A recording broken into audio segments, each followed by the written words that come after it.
Carlos Castaneda, The Fire from Within, Chapter 11, Stalking, Intent, and the Dreaming Position. The next day in the early evening, Don Juan came to the room where I was talking with Gennaro. He took me by the arm and walked me through the house to the back patio.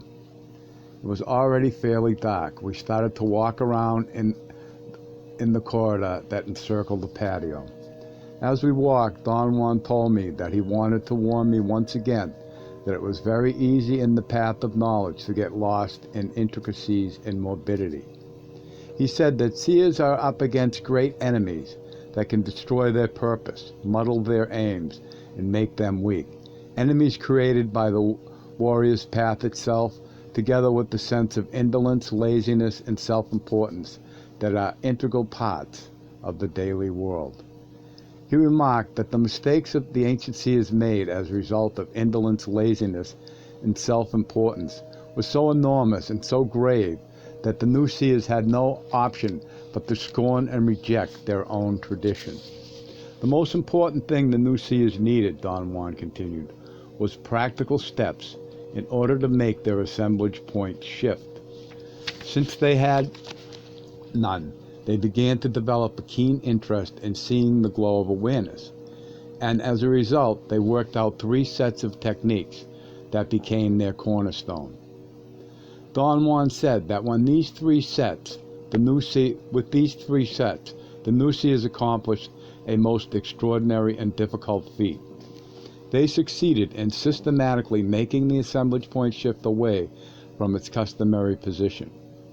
He acknowledged that the old seers had also accomplished that feat, but by means of capriciousness and idiosyncratic maneuvers.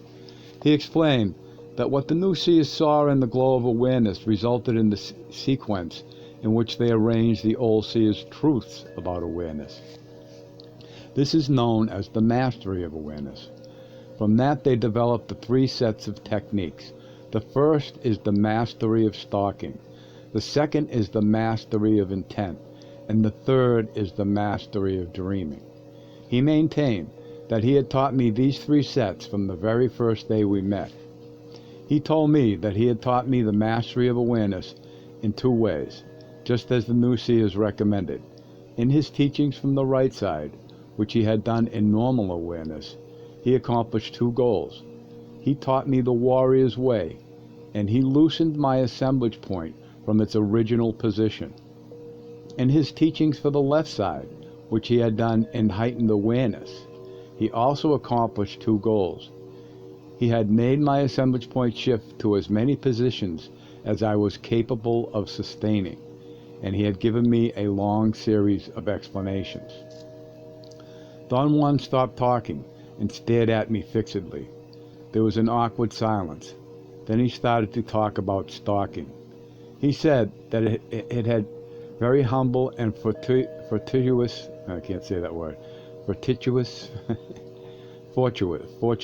origins. It started from an observation the new seers made, that when warriors steadily behave in ways not customary for them, the unused emanations inside their cocoons begin to glow, and their assemblage points shift in a mild, harmonious, barely noticeable fashion. Stimulated by this observation, the new seers began to practice the systematic control of their behavior. They call this practice the Art of Stalking. Don Juan remarked that the name, although objectionable, was appropriate, because stalking entailed a specific kind of behavior with people, behavior that could be categorized as surreptitious. The new seers, armed with this technique, tackled the known in a sober and fruitful way. By continual practice, they made their assemblage points move steadily. Stalking is one of the 2 greatest accomplishments of the new seers, he said. The new seers decided that it should be taught to a modern-day Nawal when his assemblage point has moved quite deep into the left side. The reason for this decision is that a Nawal must learn the principles of stalking without the encumbrance of the human inventory. After all, the narwhal is the leader of a group, and to lead them, he has to act quickly without first having to think about it.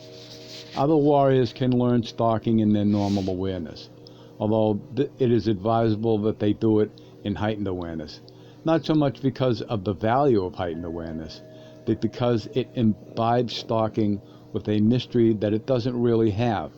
Stalking is merely behavior with people. He said that I could now understand that shifting the assemblage point was the reason why the new seers place such a high value on the interaction with petty tyrants. Petty tyrants force seers to use the principles of stalking, and in doing so, help seers to move their assemblage points. I asked him if the old seers knew anything at all about the principles of stalking.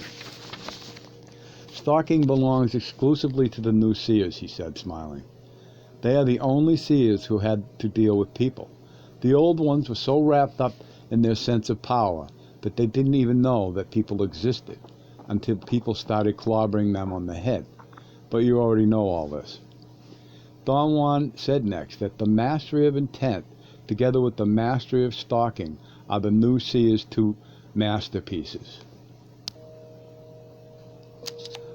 which mark the arrival of the modern-day seers. He explained that in their efforts to gain an advantage over their oppressors, the new seers pursued every possibility. They knew that their predecessors had accomplished extraordinary feats by manipulating a mysterious and miraculous force, which they could only describe as power. The new seers had very little information about that force, so they were obliged to examine it systematically through seeing. Their efforts were amply rewarded when they discovered that the energy of alignment is that force.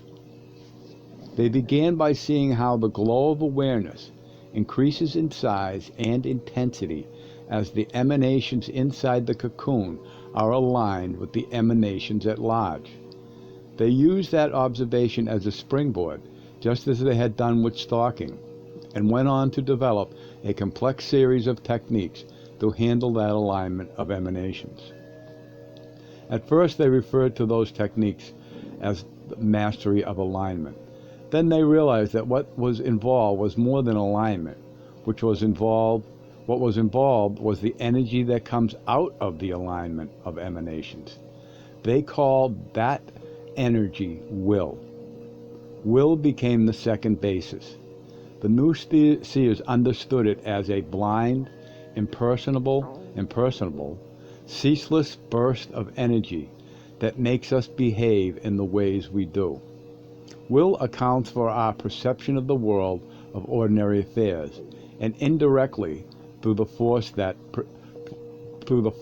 that perception, it accounts for the placement of the assemblage point in its customary position. Don Juan said that the new seers examined how the perception of the world of everyday life takes place, and saw the effects of will. They saw that alignment is ceaselessly renewed in order to imbibe perception with continuity. To renew alignment every time with freshness that it needed to make up a living world, the burst of energy that comes out of those very alignments is automatically rerouted to reinforce some choice alignments. This new observation served the new seers as another springboard that helped them to reach the third basis of the set. They called it intent, and they described it as the purposeful guiding of will, the energy of alignment. Silvio Manuel, Gennaro, and Vincente were pushed by the narwhal Julian to learn those three aspects of the seer's knowledge, he went on. Gennaro is the master of handling awareness. Vincente is the master of stalking, and Silvio Manuel is the master of intent. We are now doing a final explanation of the mastery of awareness. This is why Gennaro is helping you. Don Juan talked to the female apprentices for a long time. The women listened with serious expressions on their faces. I felt sure he was giving them detailed instructions about difficult procedures judging from the woman's fierce concentration. I had been barred from their meeting, but I had watched them as they talked in the front room of Gennaro's house. I sat at the kitchen table waiting until they were through. Then the women got up to leave, but before they did, they came to the kitchen with Don Juan. He sat down facing me while the women talked to me with awkward formality. They actually embraced me. All of them were unusually friendly, even talkative. They said that they were going to join the male apprentices who had gone with Gennaro hours earlier. Gennaro was going to show all of them his dreaming body. As soon as the women left, Don Juan quite abruptly resumed his explanation. He said that as time passed, the new seers established their practices. They realized that under the prevailing conditions of life, stalking only moved the assemblage points minimally. For maximum effect, stalking needed an ideal setting. It needed petty tyrants in positions of great authority and power. It became increasingly difficult for the new seers to place themselves in such positions. The task of improvising them or seeking them out became an unbearable burden. The new seers deemed it imperative to see the eagle's emanations in order to find a more suitable way to move the assemblage point.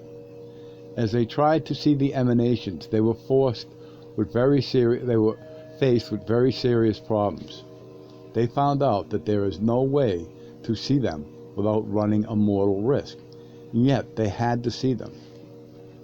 That was the time when they used the old seer's technique of dreaming as a shield to protect themselves from the deadly blow of the eagle's emanations. And in doing so, they realized that dreaming was in itself the most effective way to move the assemblage point.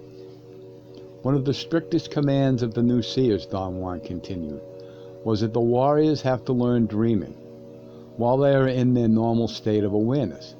Following that command, I began teaching you dreaming almost from the first day we met. Why do new seers command that dreaming has to be taught in normal awareness, I asked. Because dreaming is so dangerous, and dreamers so vulnerable, he said. It is dangerous because it has inconceivable power. It makes dreamers vulnerable because it leaves them at the mercy of the incomprehensible force of alignment. The new seers realized that in our normal states of awareness, we have countless defenses that can safeguard us against the force of unused emanations that suddenly become aligned in dreaming. Don Juan explained that dreaming, like stalking, began with a simple observation. The old seers became aware that in dreams the assemblage point shifts slightly to the left side in a most natural manner. That point indeed relaxes when a man sleeps and all kinds of unused emanations begin to glow. The old seers became immediately intrigued with that observation and began to work with that natural shift until they were able to control it. They call that control dreaming, or the art of handling the dreaming body. He remarked that there is hardly a way of describing the immensity of their knowledge about dreaming. Very little of it, however, was of any use to the new seers. So when the time of reconstruction came, the new seers took for themselves only the bare essentials of dreaming to aid them in seeing the eagle's emanations and to help them move their assemblage points. He said that the seers, old and new, understood dreaming as being the control of the natural shift that the assemblage point undergoes in sleep. He stressed that to control that shift does not mean in any way to direct it, but to keep the assemblage point fixed at the position where it naturally moves in sleep, a most difficult maneuver that took the old seers enormous effort and concentration to accomplish. Don Juan explained that dreamers have to strike a very supple balance, for dreams cannot be interfered with, nor can they be commanded by the conscious effort of the dreamer. Yet the shift of the assemblage point must obey the dreamer's command, a contradiction that cannot be rationalized but must be resolved in practice. After observing dreamers while they slept, the old seers hit upon the solution of letting dreams follow their natural course. They had seen that in some dreams the assemblage point of the dreamer would drift considerably deeper into the left side than in other dreams.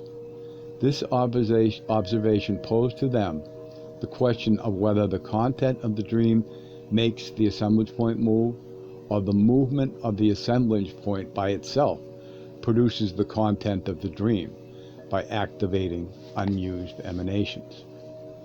They soon realized that the shifting of the assemblage point into the left side is what produces dreams. The farther the movement, the more vivid and bizarre the dream. Inevitably, they attempted to command their dreams, aiming to make their assemblage points move deeply into the left side. Upon trying it, they discovered that when dreams are consciously or semi-consciously manipulated, the assemblage point immediately returns to its usual place. Since what they wanted was for that point to move, they reached the unavoidable conclusion that interfering with dreams was interfering with the natural shift of the assemblage point. Don Juan said that from there the old seers went on to develop their astounding knowledge on the subject, a knowledge which had a tremendous bearing on what the new seers aspired to do with dreaming, but was of little use to them in its original form. He told me that thus far I had understood dreaming as being the control of dreams, and that every one of the exercises he had given me to perform, such as finding my hands in my dreams, was not, although it might seem to be, aimed at teaching me to command my dreams. Those exercises were designed to keep my assemblage point fixed at the place where it had moved in my sleep. It was here that the dreams have to strike a supple balance. All they can direct is the fixation of their assemblage points. Seers are like fishermen, equipped with a line that casts itself wherever it may. The only thing they can do is keep the line anchored at the place where it sinks. Wherever the assemblage point moves in dreams is called the dreaming position, he went on. The old seers became so expert at keeping their dreaming positions that they were even able to wake up while their assemblage point were anchored there. The old seers called that state the dreaming body. The old seers called that state the dreaming body because they controlled it to the extreme of creating a temporary new body every time they woke up at a new dreaming position. I have to make clear to you that dreaming has a terrible drawback, he went on. It belongs to the old seers. It's tainted with their mood. I've been very careful in guiding you through it, but still, there is no way to make sure. What are you warning me about, Don Juan? I asked. I'm warning you about the pitfalls of dreaming, which are truly stupendous, he replied. In dreaming, there is really no way of directing the movement of the assemblage point. The only thing that dictates that shift is the inner strength or weakness of the dreamers. Right there we have the first pitfall. He said that at first the new seers were hesitant to use dreaming. It was their belief that dreaming, instead of fortifying, made warriors weak, compulsive, capricious. The old seers were all like that. In order to offset the nefarious effect of dreaming, since they had no other option but to use it, the new seers developed a complex and rich system of behavior called the warrior's way, or the warrior's path. With that system, the new seers fortified themselves and acquired the internal strength they needed to guide the shift of the assemblage point in dreams.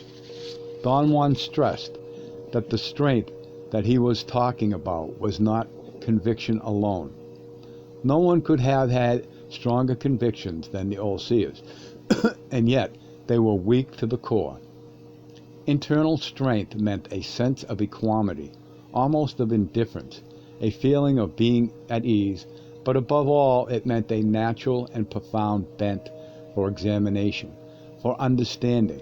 The new seers called all these traits of character sobriety. The conviction that the new seers have, he continued, is that a life of impeccability by itself leads unavoidably to a sense of sobriety, and this in turn leads to the movement of the assemblage point. It is said the new seers believed that the assemblage point can be moved from within.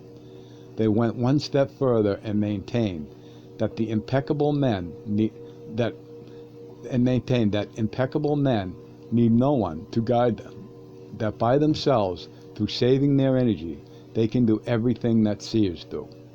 All they need is a minimal chance, just to be cognizant of the possibilities that the seers have unraveled. I told him that we were back in the same position we had been in my normal state of awareness. I was still convinced that impeccability or saving energy was something so vague that it could be interpreted by anyone in whatever whimsical way they wanted. I wanted to say more to build my argument, but a strange feeling overtook me. It was an actual physical sensation that I was rushing through something. And I then rebuffed my own argument. I knew without any doubt whatsoever that Don Juan was right. All that is required is impeccability, energy, and that begins with a single act that has to be deliberate, precise, and sustained. If that act is repeated long enough, one acquires a sense of unbending intent, which can be applied to anything else. If that is accomplished, the road is clear. One thing will lead to another until a warrior realizes his full potential. When I told Don Juan what I had just realized, he laughed with apparent delight and exclaimed that that this was indeed a godsend example of the strength that he was talking about. He explained that my assemblage point had shifted, that it had been moved by sobriety to a position that fostered understanding.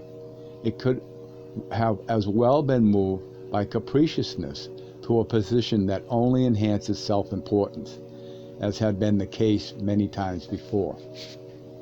Let's now talk about the dreaming body, he went on. The old seers concentrated all their efforts on exploring and exploiting the dreaming body, and they succeeded in using it as a more practical body, which is tantamount to saying they recreated themselves in increasingly weird ways. Don Juan maintained that it is common knowledge among the new seers that flocks of the old sorcerers never came back after waking up at a dreaming position of their liking. He said that the chances are they all died in those inconceivable worlds, or they may still be alive today in who knows what kind of contorted shape or manner. He stopped and looked at me and broke into a great laugh. You're dying to ask me what the old seers did with the dreaming body, aren't you? He asked. He urged me with a movement of his chin to ask the question. Don Juan stated that Gennaro, being the indisputable master of awareness, had shown me the dreaming body many times while I was in a state of normal awareness. The effect that Gennaro was after with his demonstrations was to make my assemblage point move, not from a position of heightened awareness, but from its normal setting. Don Juan told me then, as if he were letting a secret be known, that Gennaro was waiting for us in some fields near the house to show me his dreaming body. He repeated over and over that I was now in the perfect state of awareness to see and understand what the dreaming body really is. Then he had me get up, and we walked through the front room to reach the door to the outside. As I was about to open the door, I noticed that someone was lying on the pile of floor mats that the apprentices used as beds. I thought that one of the apprentices must have returned to the house while Don Juan and I were talking in the kitchen. I went up to him, and then I realized that it was Gennaro. He was sound asleep, snoring peacefully, lying face down. Wake him up, Don Juan said to me. We've got to be going. He must be dead tired. I gently shook Gennaro. He slowly turned around, made the sounds of someone waking up from a deep slumber. He stretched his arms, then he opened his eyes, and I screamed involuntarily and jumped back. Gennaro's eyes were not human eyes at all. They were 2 points of intense amber light. The jolt of my fright had been so intense that I became dizzy. Don Juan tapped my back and restored my equilibrium. Gennaro stood up and smiled at me. His features were rigid. He moved as if he were drunk or physically impaired. He walked by me and headed directly for the wall. I winced at the imminent crash, but he went through the wall as if it were not there at all. He came back into the room through the kitchen doorway, and then, as I looked in true horror, Gennaro walked on the walls with his body parallel to the ground, and on the ceiling with his head upside down. I fell backwards as I tried to follow his movements. From that position, I didn't see Gennaro anymore. Instead, I was looking at a blob of light that moved on the ceiling above me and on the walls circling the room. It was as if someone with a giant flashlight, was shining the beam on the ceiling and the walls. The beam of light was finally turned off. It disappeared from view by vanishing against a wall. Don Juan remarked that my animal fright was always out of measure, and I had to struggle to bring it under control. But that all in all, I had behaved very well. I had seen Gennaro's dreaming body as it really is, a blob of light. I asked him how he was so sure I had done that. He replied that he had seen my assemblage point first move to its normal setting in order to compensate for my fright, then move deeper into the left, beyond the point where there was no doubts. At that position, there is only one thing one can see, blobs of energy, he went on. But from heightened awareness to that other point, deeper into the left side, it is only a short hop. The real feat is to make the assemblage point shift from its normal setting to the point of no doubt. He added that we still had an appointment with Gennaro's dreaming body in the fields around the house, while I was in normal awareness.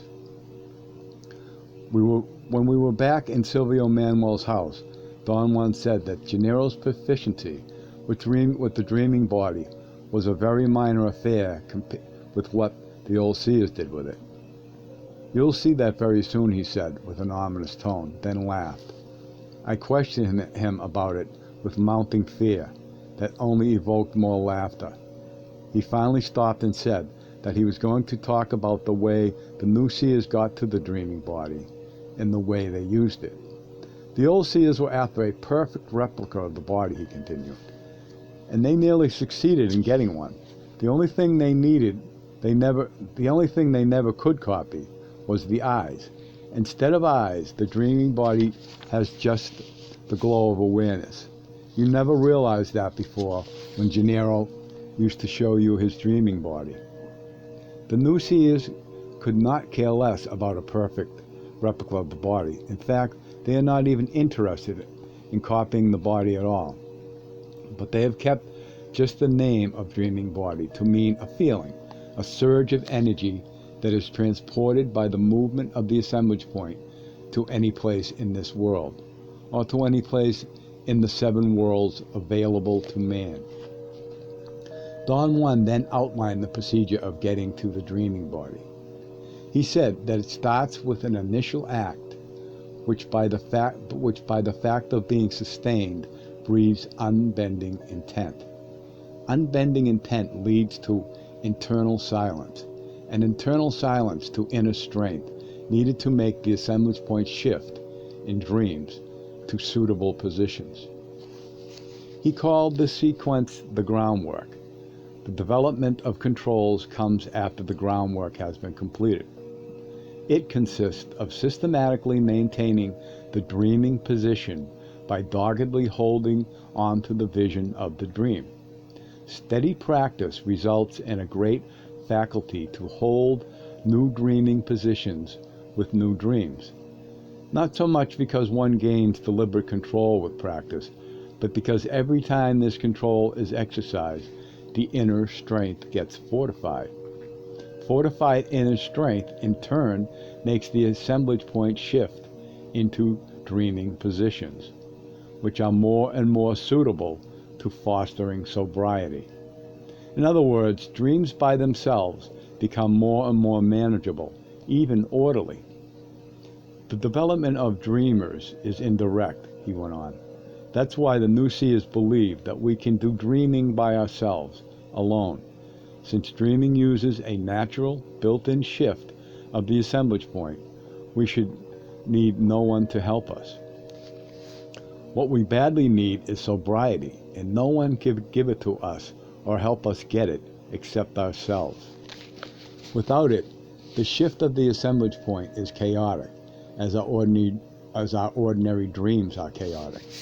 So all in all, the procedure to get to the dreaming body is impeccability in our daily life. Don Juan explained that once sobriety is acquired and the dreaming positions become increasingly stronger, the next step is to wake up at any dreaming position. He remarked that the maneuver, although made to sound simple, was really a very complex affair, so complex that it requires not only sobriety, but all the attributes of warriorship as well, especially intent. I asked him how intent helps seers wake up at a dreaming position. He replied that intent, being the most sophisticated control of the force of alignment, is what maintains, through the dreamer's sobriety, the alignment of whatever emanations have been lit up by the movement of the assemblage point. Don Juan said that there is one more formidable pitfall of dreaming, the very strength of the dreaming body. For example, it is very easy for the dreaming body to gaze at the ego's emanations uninterruptedly for long periods of time.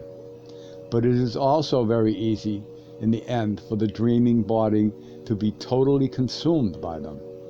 The seers who gazed at the ego's emanations without their dreaming bodies died. Those who gazed at them with their dreaming bodies burned from the fire within. The new seers solved the problem by seeing in teams.